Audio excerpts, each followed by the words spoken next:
SuperTalk Mississippi media production. I'll pre-record on my count. 7, 6, 5, 4, 3, 2. Roll A, fade up on A.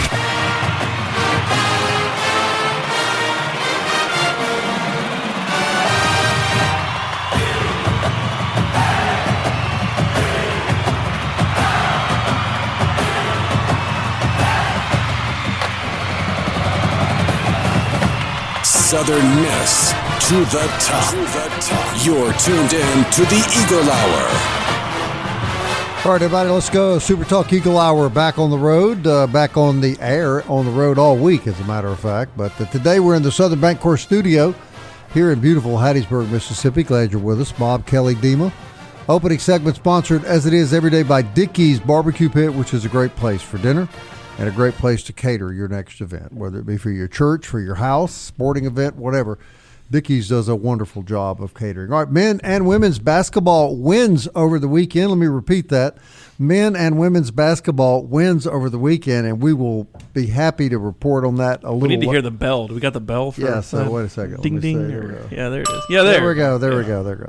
We'll be talking about that a little later in the show. Also, some football scheduling news, a home game that you may or may not know about. We're going to tell you about that later, but we're going to kick off this week and probably the next few weeks talking about college baseball. So who better than Mark Etheridge from D1 Baseball Publication to come on the Eagle Hour and kick off this season. And, Mark, we appreciate very much your input. Thanks for your time today.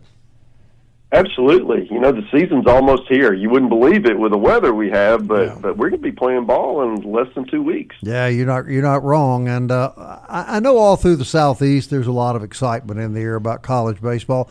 Kind of a general question, though, Mark. Do you guys see that sort of enthusiasm in other parts of the country that we see down here about college baseball? Well, there are pockets nationally, but as a whole, no, absolutely not. And certainly, even the state of Mississippi might even be at the top of the chain here. I mean, with all the excitement, you know, Mississippi State with a new coach coming in, Ole Miss hosted a regional, had their best year really since they won the thing. And then, of course, Southern Miss, another big season planned. I mean, I really like this team. I saw them this fall. And there's so many reasons to be excited, really about all three. But I know you want to talk about the Golden Eagles, and, man, I'm fired up. I really think this is going to be one of the best teams that Southern Miss has had. Where do you see the strength of this year's team? Because they did lose some real high-caliber players. But where do you see the strength of this year's squad? I'd give you a couple things. One is just the experience and just the maturity of the team. You're going to have older players everywhere, and if you look around the country, I mean, old players win, and that's not just a baseball thing. You know, you look at other sports as well, but you've got so many players who are not going to be learning on the job. You're going to have a couple of new starters, but I do think that even some of the new starters that you're bringing in, that Southern Miss is bringing in positionally, have experience elsewhere. And then the other thing I would point to is on the mound. Colby Allen is just a big game guy. He's had such a great career as a closer, moving to the rotation. And then Graydon Harris, I'm as excited about him as anyone. Had a great year as a freshman last year. Has really developed and matured. Has more of an arsenal that he can go to. And I look for him to have a monster year. Mark, this is Dima Mixon. Back to what you were talking about regional, excitement for baseball. Would you maybe point to that? And I don't want to get into a basketball discussion, but basketball not being as popular down here in the South as it maybe is up in the North might be a reason for that, just because everybody's just kind of, when football's over, just like, all right, how many days till baseball? I know that's the mantra around here, and it certainly is over different colleges around us as well. Yeah, I think you're right to a degree. Certainly there are schools that have become more baseball schools as maybe their second most popular program is past basketball, right behind football. Football is obviously king. But I do think that because of the success, because of the advantage from a weather standpoint, resource standpoint, fan base, and honestly, the lack of professional sports, right? And I do think that gives the the college baseball fan, especially if your team's successful, more reasons to get behind your program. And I think you're seeing that. The other part of that is coming into play is just from a resource standpoint, with NIL, with Rev Share, what piece of the pie are you giving each sport? And certainly the teams and programs in this part of the country are getting a lot more than some up north. I mean, the Sun Belt's averaging more scholarships given than the Big Ten. It's just kind of it shows you where the priorities are and where the support is for every program. Southern Miss opens the season with UC Santa Barbara. I would say probably a top-tier matchup on the mound between Colby Allen and Jackson Flora. I'm just curious from a D1 baseball perspective, is that one of the better opening games as far as a Friday night game next week? Yeah, I mean, I would think it's probably the best on-campus matchup in opening weekend. I don't think of any others. There's some good tournaments. You have these neutral site games at, I think, Globe Life. There's some really good teams there in Arlington. But yeah, on campus, we're supposed to have someone there. We're still finalizing the travel plans and all that stuff. But I think, D1's certainly excited about seeing two really good teams and also the fact that it's on campus. I mean, the atmospheres are so much better on campus than in a neutral site facility. So yeah, that's a monster too. There'll be a great pitching matchup, and honestly, just it's one of those that could come. Late in the year, you're going to look to series like that to determine pecking order among teams because there's so little cross-regional. A California team playing a team in the South, you just don't get enough of that. So when you do, you certainly pay attention. So, Mark, let's break down the Sun Belt as D1 has it. Of course, in the nationwide polls, Coastal Carolina getting most of the love, Troy getting a lot of attention. Southern Miss, it just depends on who you talk to. So from the D1 perspective, let's look at the Sun Belt. Talk to us. So Coastal Carolina, based off what they did last year and what they returned, I mean, we've got them in the top 10. I think we got them, sixth? I mean, just returning so much. With Fluky back as the Friday night starter, Johnson, the guy's moving from reliever into the bullpen, one of the best 1-2 punches in the country. And they also return quite a bit offensively. They're just a team that we feel like is going to have a lot of success. And we got Southern Miss second. And like I said, I'm really bullish on the Golden Eagles. I think our whole staff was when we got ready to debate over the preseason top 25. There really wasn't a whole lot of pushback when we got to talk about Southern Miss. I think there's been enough credibility built up over the years, and then of course, with me seeing them this fall, everybody was I guess shared the same outlook I had. I think those are the two best teams, and I think Troy's next. I saw Troy this fall, very physical team. They're going to hit. The question for me is they've got a lot of guys to throw hard. How good of pitchers are they? And that'll decide how good they're going to be. But I think those are the top three. And after that, it's a little murky. I think the Raging Cajuns are going to bounce back. I think they will be better than they were last year. How much? I don't think they're going to crack the top three, but they could be that next team. And maybe, Sunbelt's a good league. Maybe there's enough room to get to get extra bids this year. I certainly think 3 is going to happen, and there could be an opportunity for 4. One team that I also saw that I feel like will be better is South Alabama. They were not very good last year. They just weren't talented, and they've been able to go out and get a little more support from an NIL resource standpoint and upgrade their talent level. And I think they'll be better than they've been the last few years. Yeah, there was some talk that Mark Calvey might not even be back as coach after last season. But you talk to a lot of South Al big-time supporters, and they'll say it's been interesting that the rise of the South Alabama football program, the expense has been paid at the hands of the baseball program because as football emerged, which is traditionally a very good program, right? That baseball kind of took a back seat. Mark, yeah, I think that's well put.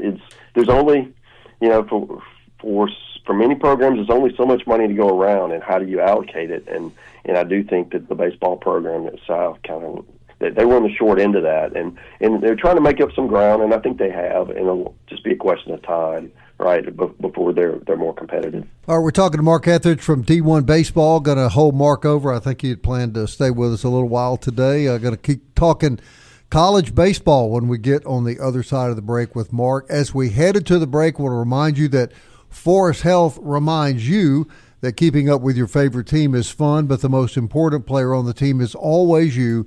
A new year is here. Get an annual physical. Be sure you eat right, exercise, stay close to your family doctor, and make sure your health is as good as it can be. Forest Health can help you with expert medical care closer to home. ForestHealth.org. I know I was always the most important player on my team. My coach would tell me because I never complained about not getting to play. He liked that very much. I don't know what to say. Super Talk Eagle Hour podcast is too early in the week. Apple, Audible, Spotify, Stitcher, TuneIn, YouTube, or Alexa or Siri will play it for everyone except Kelly. We'll be right back with Mark Etheridge.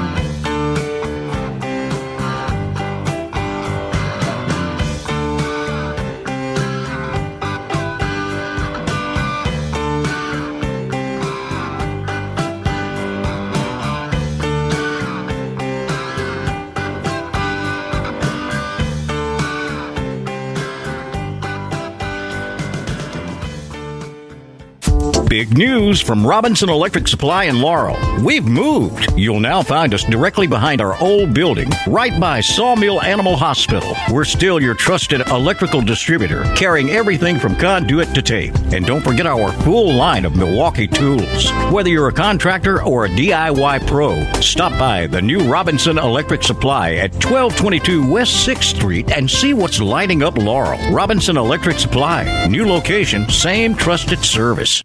You're tuned in to the Eagle Hour. The Eagle Hour. Southern Miss to the top. Hey, Eagle Tire West out on Highway 98 West invites you to see them for premium Goodyear tire products, full auto and truck service. It's all at Eagle Tire West. You'll find them right next to Smith Motor Company, Highway 98 West. Family operated since 1985. Eagle Tire West. Goodyear tires, full service, big Southern Miss supporters. We've got Mark Etheridge from D1 Baseball on the Eagle Hour today. And Mark, I'm going to kind of follow up on something you were talking to Kelly about. You were talking about the strength of the Sun Belt in baseball. Mm-hmm. Do you find it as hard to explain as we do that the Sun Belt does not allow Southern Miss and Coastal to play a regular season series? Yeah, that is certainly disappointing. And you look at Coastal, they don't play Southern Miss or Troy. I mean, at least Southern Miss and Troy play each other. You get a monster, one good right. high-profile series, right? Right. Coastal doesn't play either one. And, I mean, they've got a chance to have a tremendous conference record and honestly, not get a whole lot of fun games. Interesting. But I know these schedules are often made out years in advance and that kind of thing, and you're trying to rotate them. But I do think there's got to be some common sense because you're hurting your product. Because if you have a Coastal Southern Miss series and hey, pick whichever venue you have it in, it'll be packed. It'll be an amazing atmosphere. People like me will be talking about it all week, and it's just so much better to try to grow your product if you maybe manipulate a little bit your schedule so that you get those opportunities. I just think that's good business. Well, what you just said though, doesn't that give Coastal a huge advantage? Coastal could literally 100%. Win the league without having to play arguably the other best team in the world. Or they could win the league and have a significantly worse RPI than the other two. It just doesn't make any sense, Mark. Yeah, you're right. And I do think you're onto something there with the RPI. It's something we've been talking about internally because we kind of expect Coastal's going to be really good. They don't need the help, right? But they're going to be, they could win 26 conference games or something crazy like that, but not have a very good RPI. And then how will the committee view that, right? Totally dominant, but because you don't have those scalps, on your wall, maybe you don't get the benefit of the doubt, right? And I do think that Southern Miss could be in similar, except Southern Miss has so many good, midweek games. Playing all these SEC teams was great scheduling. That series we talked about in the opening weekend's another good one. I don't think Southern Miss is going to have an RPI problem, but I do wish that if you had your top 4 teams, top 4 preseason contenders, they should all play each other every year. 100%. Especially if you're fighting for credibility and fighting for extra bids and those kinds of things where the Sun Belt is right now, because there's an opportunity. We talk about the Big Four in football, Big Four conferences. Well, I mean, the Big Ten is good because you got UCLA and Oregon, a lot of those teams, but those traditional Big Ten teams are not as strong and they aren't as committed to excelling in the sport. There would be an opportunity for the Sun Belt to kind of maybe even tie them or be right in that mix, or perhaps even pass them in the conference pecking order, which is going to lead to more bids and all that. But to do that, you've got to have the momentum, you've got to have good on good, and raise everybody up. So this scheduling, I agree with you. Yeah. So this scheduling faux pas by the Sun Belt is truly an unforced error. Yeah, 100%. Yeah. And arguably, Southern Miss is the ones who knocked out Troy from the postseason last year by sweeping them on the road. And, of course, the Sun Belt doesn't want that, but I still don't think there's a reason for Southern Miss and Coastal not to play. I mean, it just makes no sense for them not to play every single year. And I don't know if you could do something, Mark, like travel and stuff would be tough, but if you could just have the last weekend of the regular season be open, and then your 1 and 2 play each other, your 2 and 3, your 3 and 4, whatever it is. And I don't know if that's something that they could do, but I just feel like for the benefit of the league, it would make sense. But on the other side of the token, you could argue that Southern Miss was the one, by playing Troy last year, who knocked them out of the tournament. Now, of course, you could have said that Troy needed to win a game or two at the Sun Belt tournament later in the year, but man, still hard to believe. That was the only series Troy lost last year. Right. But their problem is, the bottom of the Sun Belt wasn't as strong, so their RPI wasn't as good. So kind of like what we're talking about with Coastal, you beat up on a bunch of teams that you're supposed to beat, and you don't sweep a lot of them, then your RPI is not going to be where you want it to be, and then you're going to have to have something to offset that, which are typically marquee wins, which Troy just didn't have enough of. Yeah. Mark, we have a lot of coaches tell us that, in our fan base, let me back up a second. Some in our fan base here are frustrated, I think, because the Golden Eagles, as you say, are really an elite program, and they've gotten so close to the World Series over the last 3 or 4 years, only to lose there at the very end. But a lot of coaches tell us that oftentimes the difference in the teams that get by the super regionals and the ones that don't are the ones that have a little luck down the stretch in the postseason. How much truth do you think there is to that? And how close is Southern Miss to breaking that door down again? Well, I think when you look at the teams that succeed in the postseason, there's a couple of things that come to mind. One is that you mentioned luck, but specifically you need injury luck, whether you have your best guys on the field at the end of the game. And a lot of times they're playing, but they're not really the same as they were in April and May. Either they've worn down, that's especially true with pitchers, throwing a lot during the year, and they're just not the same.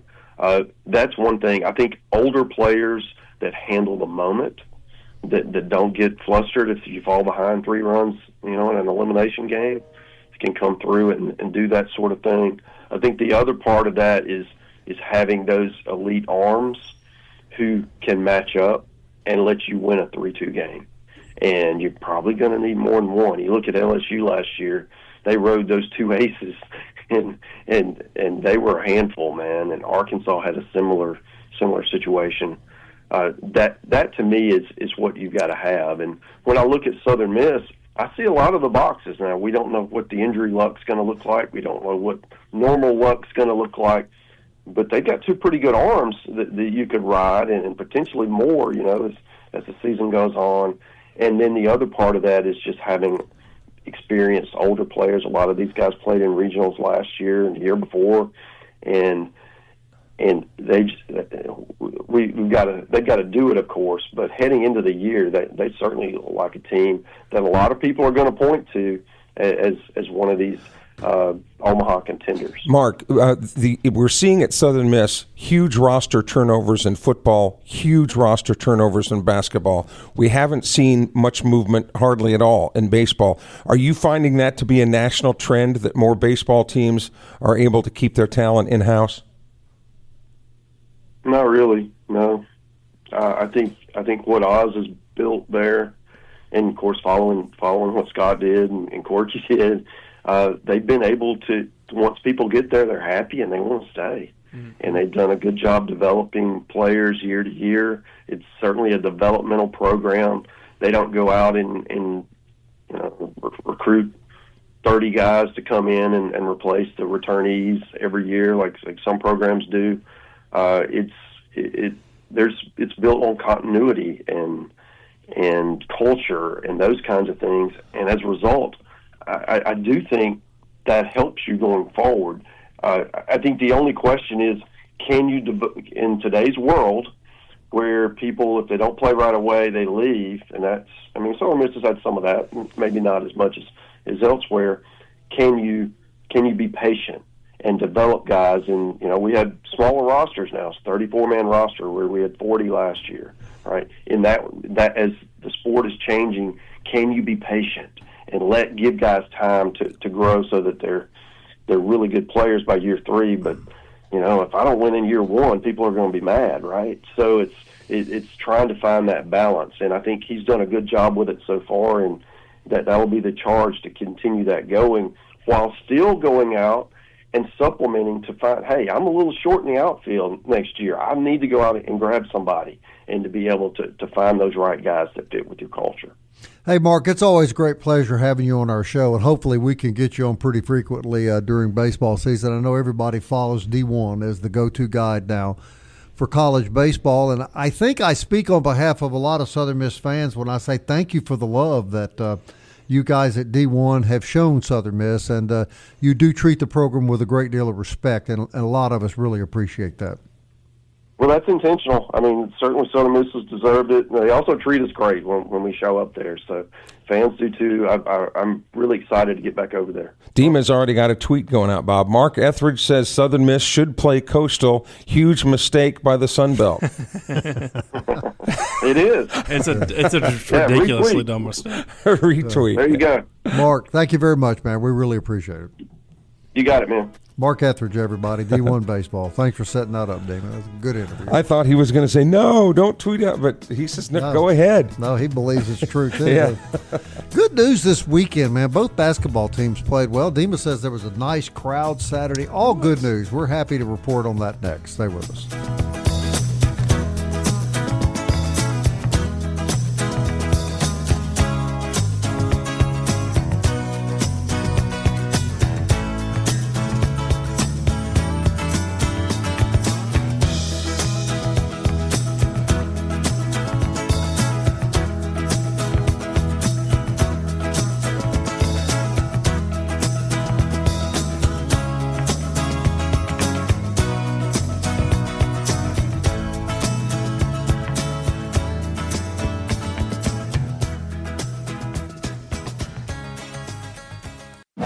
Southern Miss to the top. To the top. You're tuned in to the Eagle Hour. I want to thank Mark Etheridge from D1 Baseball and Dima Mixon for setting that up. Mark's always a great interview, and we really do appreciate that. Lots of softball and baseball interviews coming this week. Starting next week, Oz will be making his Monday appearance on the show. Travis Creel will be joining us every Wednesday. Daniel Stewart on Tuesday. Other than that, we're probably not going to talk about baseball a lot in the next few weeks.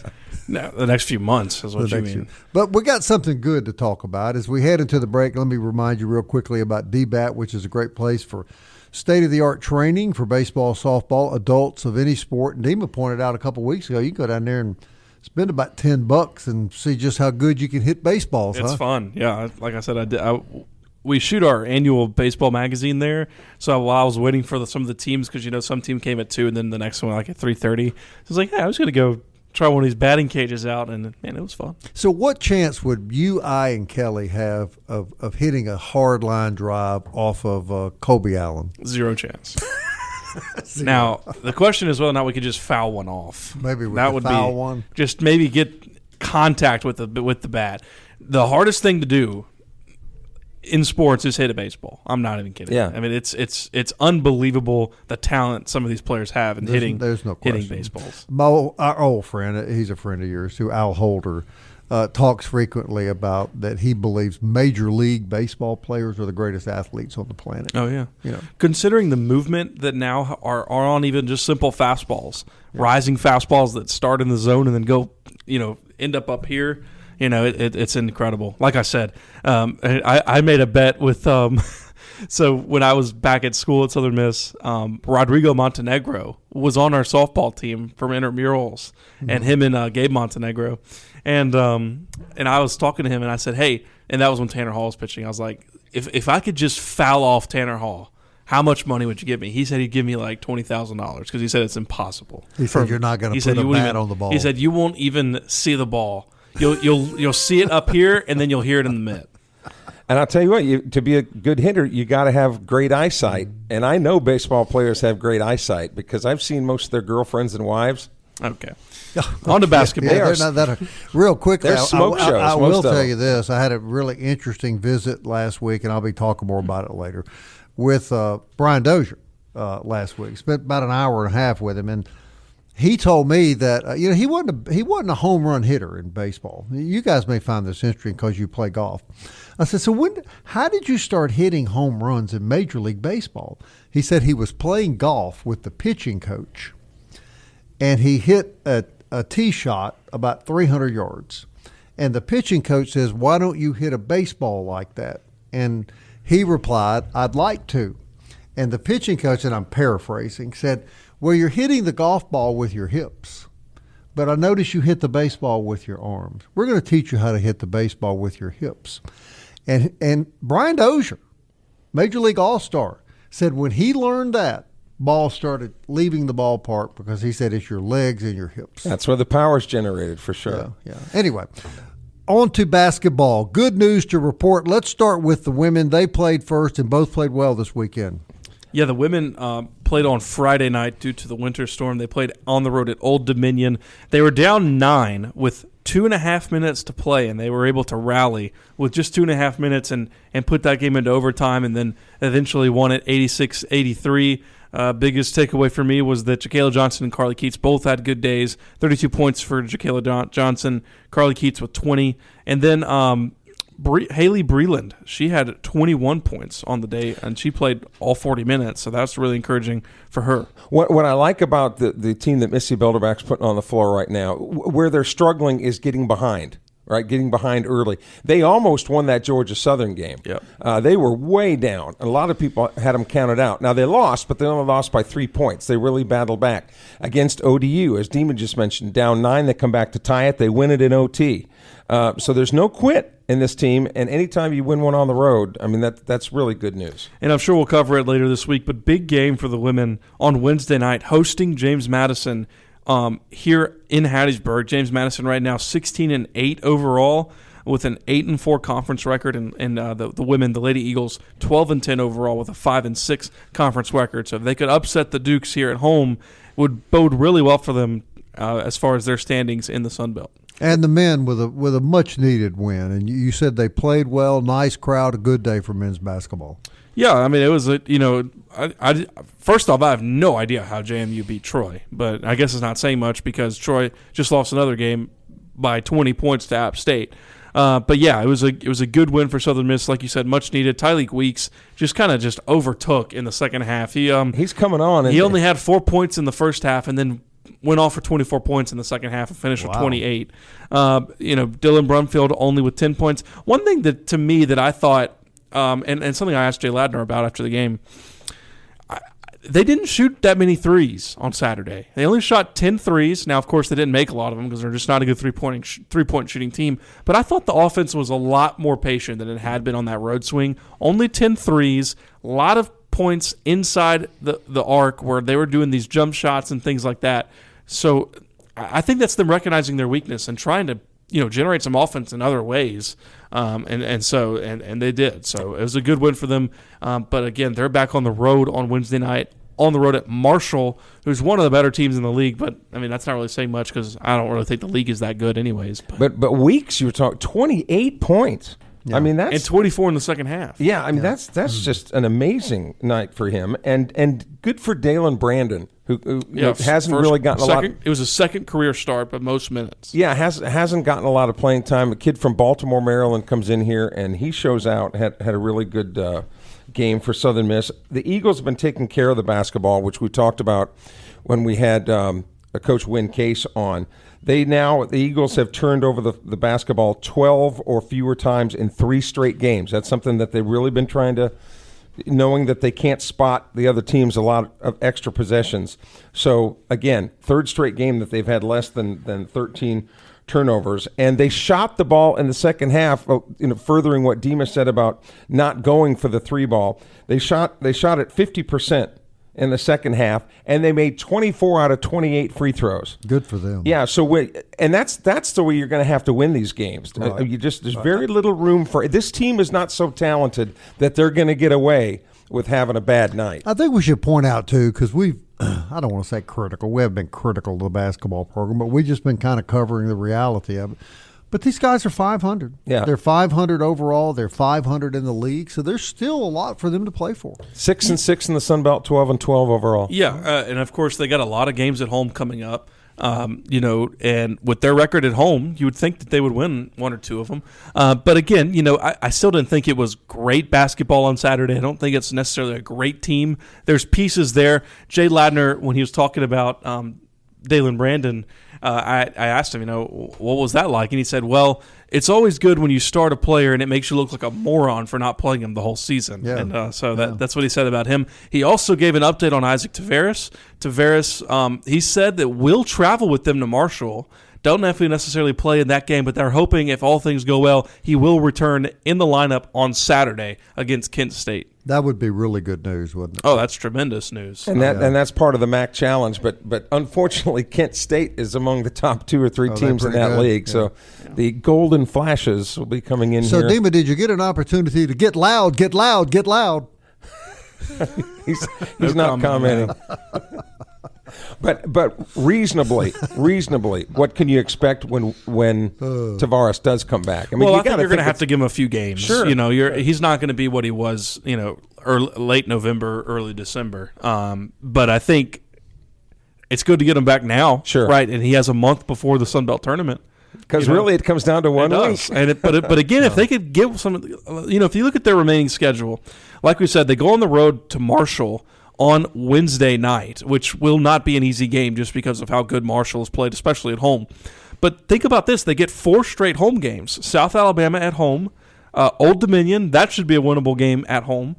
Troy, that's going to be tough. But, again, Troy just lost by 20 to App State. They lost 2 in a row. Right. So if you could just get 1 or 2 of those, you should be able to finish in the top 8, 10, or 8. But you want to get in that 6th spot. Yeah, at least, right? But the good news for the Golden Eagles is that nobody's running away with the league right now. Right. They're 6-6, but they're only 2 games back from second.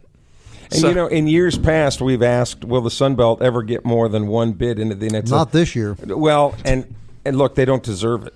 No, I mean, there just is not a team that has been head and shoulders better than everybody else. And I know sometimes we're on here, flaming ULM, but goodness, they're 3-20, 0-11 in the league. Can we play them anymore? Yeah. A few more wins against them. Actually, Coastal's playing them 4 times. Or the Coastal gets to play 4 times. In baseball. 10 times in baseball. Yeah. That's By the way, I didn't point out when we were talking to Mark, and Dima pointed out that the Golden Eagles probably knocked Troy out of the tournament last year by sweeping them.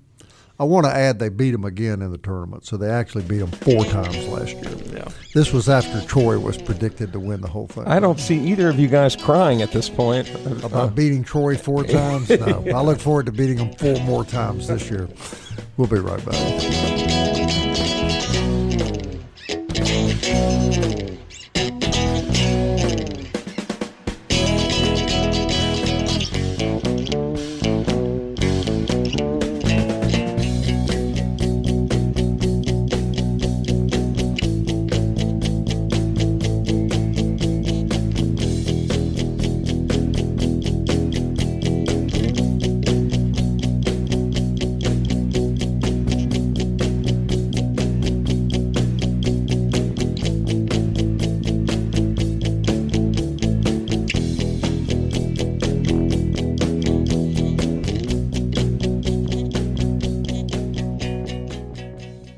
Big news from Robinson Electric Supply in Laurel. We've moved. You'll now find us directly behind our old building, right by Sawmill Animal Hospital. We're still your trusted electrical distributor, carrying everything from conduit to tape. And don't forget our full line of Milwaukee tools. Whether you're a contractor or a DIY pro, stop by the new Robinson Electric Supply at 1222 West 6th Street and see what's lighting up Laurel. Robinson Electric Supply. New location, same trusted service. The Eagle Hour. Southern Miss to the top. Hey, you know, Genesis of Hattiesburg is the official auto dealer of the Eagle Hour. Genesis sedans and SUVs are gorgeous. They're really nice cars, and you can find them all at Mississippi's exclusive Genesis dealership. It's on Highway 98 West in Hattiesburg. Kelly, did you go to Mobay this weekend? No, I'm going this Saturday prior to the Kairos Mardi Gras parade. So you're going to eat beignets, and then you're going to go eat all the food at the bank. Our sponsor, Southern Bancorp. Yeah, I won't be eating as much food at Southern Bancorp. I know. You'll be drinking all of their liquor. That's what you'll be doing. You said it. I didn't. Any other comment will have to come from the president. We look forward to that. Or your lawyer. Yeah. And the parade is Saturday, so you Yes. need to make plans for that. Melissa Socia does such a great job organizing that, and it's a lot of fun for everybody. It is, yeah, and it looks like the weather's going to cooperate. None of these 20-degree mornings or anything like that. Yeah. All right, last segment of the show. That's when we do news and notes. Dima Mixon.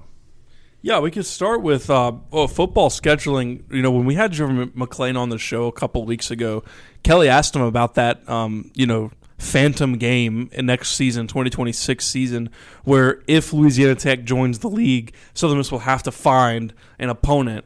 And we were hearing some sources telling us that it was a team out of California, and now those sources are also telling us that it's now a team in the northeast part of the United States. And I'm not going to say the name of the team because it hasn't been confirmed. I don't want people getting excited, but that would be a home-and-home series with a team in the Northeast.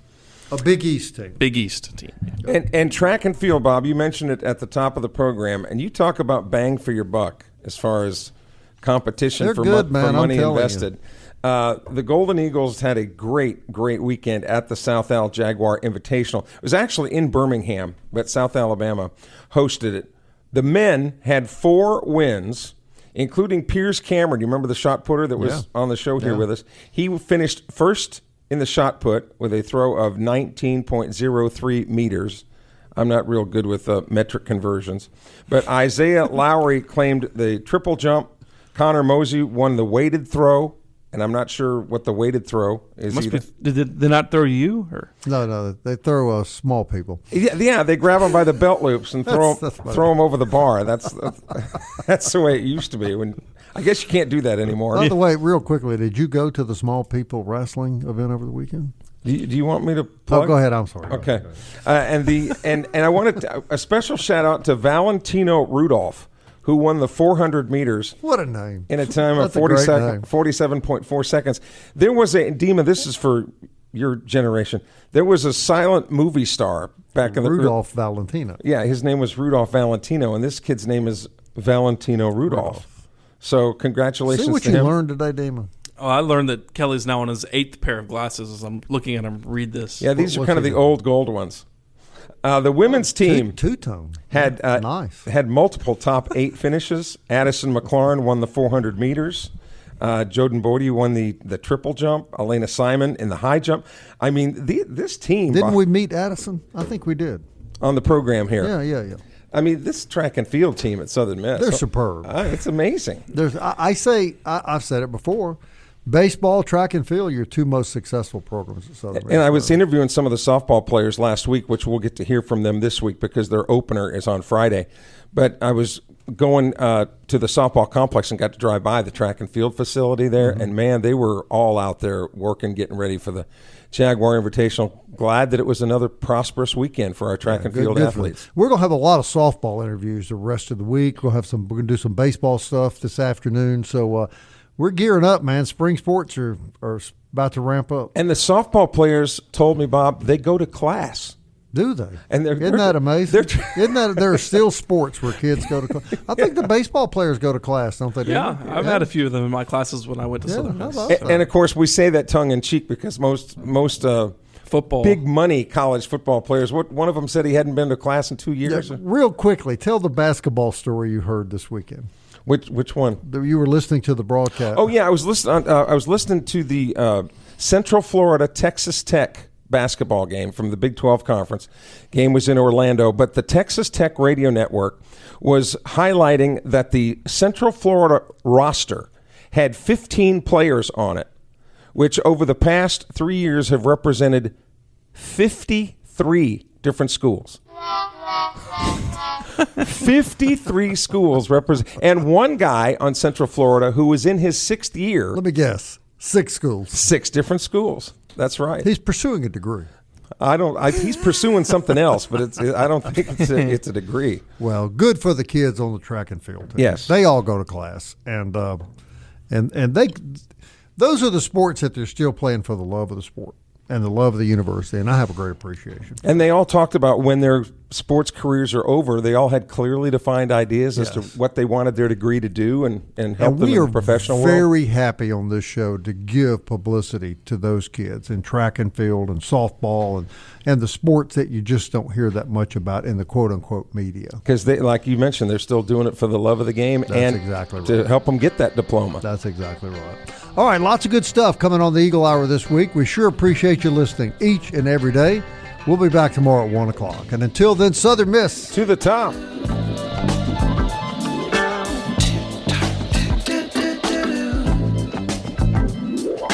Time keeps on slipping, slipping, slipping into the future.